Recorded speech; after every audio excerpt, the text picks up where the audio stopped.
개발자가 영어를 하면 첫 번째 이제 개발 학습을 할 때도 되게 큰 도움이 되고요. 두 번째로 이제 취직을 할 때도, 세 번째는 챗GPT가 이해할 수 있는 언어 중에서 이제 언어별로의 퍼포먼스 레벨을 좀 물어보도록 하겠습니다. 흥미롭네요. 자, 그럼 한번 결과를 봐보죠. 자, 그럼 어쨌든 영어는 99%로, 한국어는 이제 그러면 제가 베트남에 있으니까 베트남도 한 65% 정도 되는 것 같네요. 자, 보시면은 이제 타밀어에 질문을 한다. 이제 타밀어로 똑같은 질문을 한 거죠. 자, 이런 것처럼 AI 시대가 되더라도 저희가 영어를 쓰면은 100%의 퍼포먼스를 낼 수 있지만, 자, 오늘은 이 AI 시대에도 왜 개발자에게 영어가 가장 중요한 언어인지에 대해서 말씀을 드려볼까 합니다. 자, 세 가지로 나눠서 말씀드릴게요. 첫 번째는 이제 개발 학습으로서의 영어의 역할입니다. 두 번째는 이제 개발자로서의 직업을 찾을 때, 취업을 할 때 영어가 어떻게 중요한 역할을 할 수 있는지에 대해서 말씀을 드릴 거고요. 세 번째는 이제 IT 사업을 하고 싶으시거나 에이전시가 됐던 뭐 스타트업이 됐던 뭐든 상관없습니다. 이 IT 사업이라는 카테고리에 들어간다면은 영어라는 거는 아직도 엄청난 역할을 하게 될 거예요. 자, 첫 번째는 이제 학습을 할 때, 개발 학습을 할 때의 영어의 중요성입니다.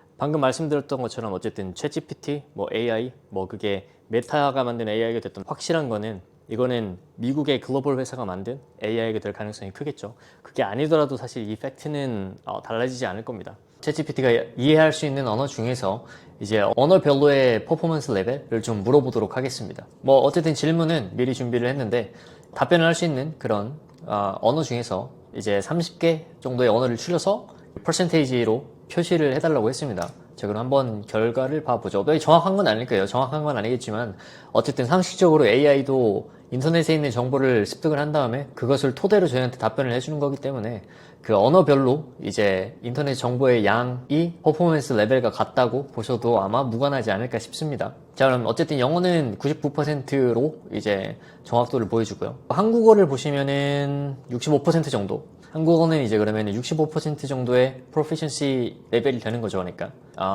제가 베트남에 있으니까 베트남도 한 65% 정도 되는 것 같네요. 저희가 이제 AI 시대로 들어가고 있잖아요. 그럼 나중에는 비서도 AI일 거고, 자동차도 AI, 이제 나중에 테슬라가 이제 로봇을 만들면 이 로봇도 AI가 되겠죠. 그러면은 영어를 할 수 있다면은 100% 효율로 저희가 활용을 할 수 있는데, 저희가 만약에 한국어만 한다, 그러면 거의 절반에 가까운 수치로 밖에 활용을 할 수 없는 거죠. 3분의 2 정도 되는 퍼포먼스 레벨을 보여주게 되는 거죠. 개발 학습을 함에 있어서도 영어를 할 수 있으면 더 최신 지식을 빠르게 습득할 수 있고, 여러 가지 방대한 정보가 있으니까 더 학습이 쉬운 것도 있거든요. 그러니까 AI도 똑같은 거죠. AI도 이제 인터넷에서 정보를 학습을 해서 저희한테 알려주는 거기 때문에 같은 결과를 보여주는 거죠. 그러니까 뭐 이것도 똑같습니다.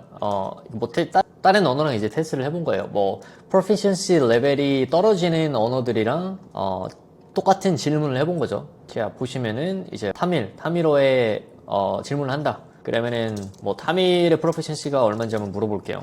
여기는 없는 것 같아요. 그러면은 타밀은 뭐 50% 정도 된다. 근데 이거는 퍼센테이지는 계속 다르기 때문에 그 간격만 봐주시면 될 것 같아요. 그러니까 어느 정도 간격이냐. 영어는 뭐 한 100% 정도, 한국어는 뭐 70% 정도, 인터넷에 완전 정보가 없는 것들은 뭐 50% 언저리 나오긴 하거든요. 어쨌든 이거는 뭐 정확한 리서치는 아니기 때문에 뭐 더 궁금하신 분들은 리서치 페이퍼를 한번 찾아보시면 있을 수도 있을 것 같아요. 근데 어쨌든 상식적으로 인터넷에 그 언어로 된 정보가 많으면 많을수록 챗GPT가 더 나은 퍼포먼스를 내는 거는 그 알고리즘에 따라서 당연한 거기 때문에, 여기서는 이제 이 블로그에서는 영어로 똑같은 거를 물어본 거예요. 똑같은 거를 물어보고 이제 타밀어로 똑같은 질문을 한 거죠.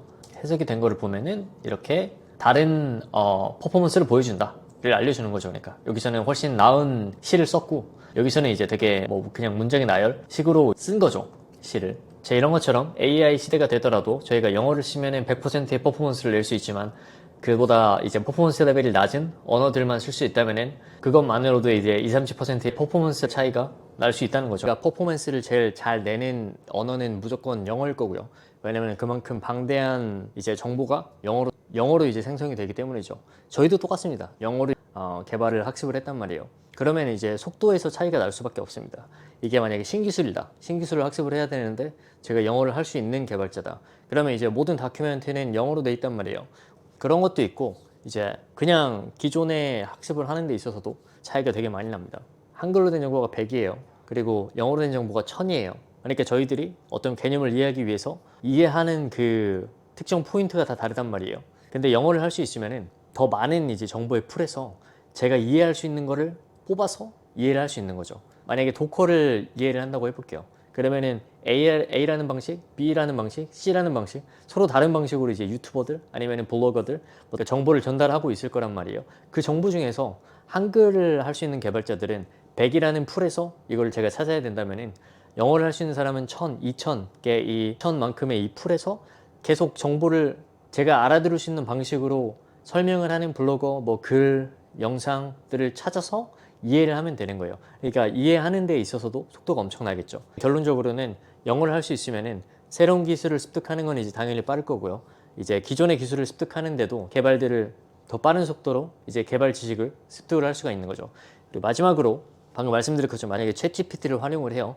그러면은 아까 보신 것처럼 영어는 이제 95%에서 100%, 그리고 한글은 대략적으로 65%의 퍼포먼스를 낸단 말이죠.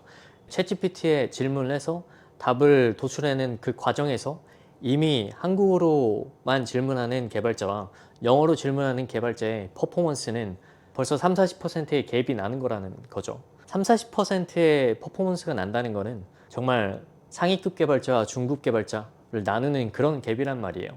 그러니까 개발 학습에서, 개발 퍼포먼스에서 이 영어가 아주 중요한 역할을 한다는 거죠. 두 번째는 이제 직업을 구할 때입니다. 영어를 하면은 얻을 수 있는 장점은 국경이 없어지는 겁니다. 특히 개발자들은 다른 직업군들보다 외국에서 직업을 구하기 쉽습니다. 한국에서 취직을 할 수도 있고 싱가포르에서 할 수도 있고 미국에서 할 수도 있고 선택의 폭이 훨씬 넓어지는 거죠. 그리고 만약에 그게 좀 부담스럽다, 한국에서 외국계 기업으로 취직을 하는 것도 되게 좋은 방법입니다. 왜냐면 외국계 기업에서는 이제 본사도 외국에 있기 때문에 분명히 이 본사와의 협업, 그리고 다른 나라에도 지사가 있을 가능성이 크겠죠. 이런 협업들이 원활히 돼야 되기 때문에 한국에 있는 지사에서 한국어를 할 수 있으면서 영어를 할 수 있으면서 개발 지식이 있는 사람들의 풀이 항상 존재한다는 거죠. 그러면 이거는 더 희소한 풀이기 때문에 더 많은 월급을 받으면서 갈 수 있는 거죠. 자, 이렇게 뭐 외국에 나가서 취직을 하거나 외국계 기업에 취직을 하는 게 아니더라도 이제 한국계 기업, 그냥 한국 기업에 취직을 하더라도 영어를 할 수 있는 개발자의 수요는 훨씬 많아질 거라고 확신합니다. 지금도 어쨌든 있긴 있었는데 저희가 이제 경제 성장률이 낮아지고 인구 감소가 시작되면서 외국에서 개발자들을 고용하는 사례가 되게 많아지고 있단 말이에요. 수요가 엄청 많아지고 있습니다. 저희도 똑같이 이제 한국 회사지만 베트남에 지사를 만들고 베트남에서 이제 개발자들을 고용을 해서 협업을 하고 있고요. 이런 회사들이 점점 많아질수록 영어를 하면서 개발을 할 수 있어서 매니지먼트하고 아니면 협업을 할 수 있는 그런 개발자들의 수요는 점점 높아지겠죠. 이제 거기서 이제 또 영어가 중요한 역할을 하게 되는 겁니다. 정리를 하자면 첫 번째는 외국에서 취업을 할 수 있다. 연봉이 훨씬 높아지겠죠. 두 번째는 이제 우리나라에 있는 외국계 기업에서 취직을 할 수 있다. 세 번째는 우리나라에 있는 기업 중에서 영어를 할 수 있는 개발자에 대한 수요를 찾으면은 또 이제 연봉을 높일 수 있는, 자기의 가치를 높일 수 있는 그런 기회가 되는 거죠. 세 번째는 IT 사업을 할 때 이게 스타트업이 됐던 에이전시가 됐던 상관이 없습니다. 그러니까 IT 사업을 할 때 영어의 중요성에 대해서 말씀드리려고 합니다. 자, 이제 A라는 기업은 뭐 대표나 CTO나 누군가가 영어를 할 수 있어요. 근데 B라는 기업은 이제 영어를 못 합니다. 그럼 여기서 큰 차이를 만들어내는 거는 IT는 이제 거의 90%가 인건비에서 사업비가 지출이 된단 말이에요. 그러면은 만약에 내가 외국에서 똑같은 인재를 외국에서 이제 고용을 해서 이 매니지먼트를 할 수 있다. 그러면 이 사업비가 절반 이하로 낮아지겠죠. 제 기업의 생존 확률이 훨씬 높아지는 겁니다. 똑같은 퍼포먼스를 낸다는 가정하에요. 사업비가 절반 이하로 내려간다면 기업이 가진 예산에 저희의 이제 이 오퍼레이션이 가능한 기간이 뭐 2년이에요. 그러면 절반 이하로 내려가면은 그냥 이게 4년이 되는 거예요. 저희가 만약에 2년 안에 매출을 내야 된다랑 이제 저희가 4, 5년 안에 매출을 내면 된다랑은 전혀 다른 얘기죠. IT 기업의 그 생존 확률이 높아지는 겁니다. 뭐 여러 가지가 될 수 있죠. 이를 개발할 기술자들이 필요해요. 근데 이거는 되게 고급 기술이라서 뭐 그런 사람이 필요할 때 전 세계에서 구하는 게 더 가능성이 많을까요? 아니면 우리나라 안에서만 구할 수 있는 게 더 가능성이 많을까요? 그것만 생각해 보더라도 엄청난 차이를 만들어낼 수 있는 거죠. 자, 그러면은 총정리를 해보자면은 개발자가 영어를 하면 첫 번째 이제 개발 학습을 할 때도 되게 큰 도움이 되고요. 두 번째로 이제 취직을 할 때도 본인이 다른 나라에 가서 취직을 할 수도 있고 외국계 기업에서 할 수도 있고 뭐 국내 기업인데 영어를 할 수 있는 개발자를 찾는 국내 기업에 취직을 해서 연봉이나 자신의 가치를 높일 수도 있는 거죠.